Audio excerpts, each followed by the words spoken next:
नमस्कार, आप देख रहे हैं SPN9 न्यूज। मैं हूं आपके साथ मनीष कुमार सैनी। पूर्व केंद्रीय मंत्री पशुपति पारस आने वाले समय में यह फैसला ले सकते हैं कि क्या वे एनडीए के साथ रहेंगे या नहीं। इस बीच चिराग पासवान के जीजा और पार्टी के जमुई से सांसद अरुण भारती ने पशुपति कुमार पारस को लेकर एक बड़ा खुलासा किया है। उन्होंने अपने social media site x account से आज एक पोस्ट कर एक कहानी सुनाई। सांसद अरुण भारती ने एक्स के जरिए कहा, चलिए आज मैं आपको एक अनकही वास्तविक कहानी सुनाता हूँ। 2014 का साल भारतीय राजनीति में बड़े बदलावों का गवाह बना। लोक जनशक्ति पार्टी के भीतर एक बड़ा फैसला लिया जाना था, भाजपा के नेतृत्व वाले राष्ट्रीय जनतांत्रिक गठबंधन में शामिल होना।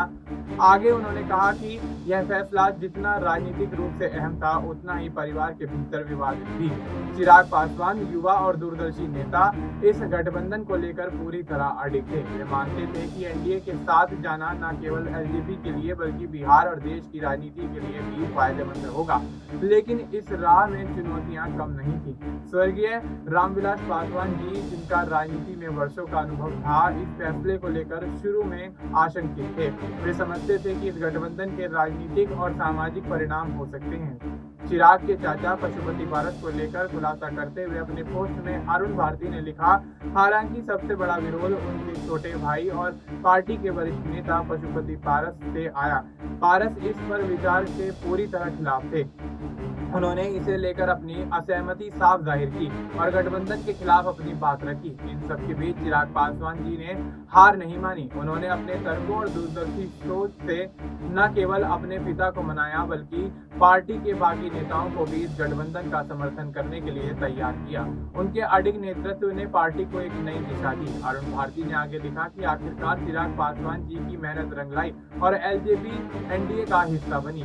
यह फैसला एलजेपी के लिए एक ऐतिहासिक मोड़ साबित हुआ, जिसने न केवल पार्टी को नई पहचान दी बल्कि बिहार और राष्ट्रीय राजनीति में भी नई संभावनाओं के द्वार खोले। यह अनकही कहानी दिखाती है कि कैसे नेतृत्व, दूरदर्शी और दृढ़ता के बल पर हर बाधा को पार किया जा सकता है। अब यही कहीं न कहीं बिहार की राजनीति में जो चुनावी समीकरण दिखाई दे रहे हैं, उसके आधार पर बिहार का विधानसभा चुनाव लड़ा जाएगा। और देखा जाए तो बिहार में पशुपति पारस ने सभी सीटों पर अपने प्रत्याशी उतार एनडीए गठबंधन से किनारा करते हुए चुनाव लड़ने का ऐलान कर दिया है। लेकिन क्या चिराग पासवान के लिए एक बड़ी चुनौती पशुपति पारस बनेंगे? ये एक बड़ा सवाल बिहार की राजनीति में इस वक्त उठता हुआ नजर आ रहा है, क्योंकि चाचा भतीजे की जोड़ी में काफी लंबे समय से मतभेद के चलते एक पार्टी के दो यहाँ पर खेमे बनते हुए नजर आए और दोनों अलग अलग एक दूसरे के खिलाफ मैदान में इस वक्त दिखाई दे रहे हैं। अब देखना यही होगा कि क्या पशुपति पारस जिस तरह से एनडीए से किनारा करके अकेले की राह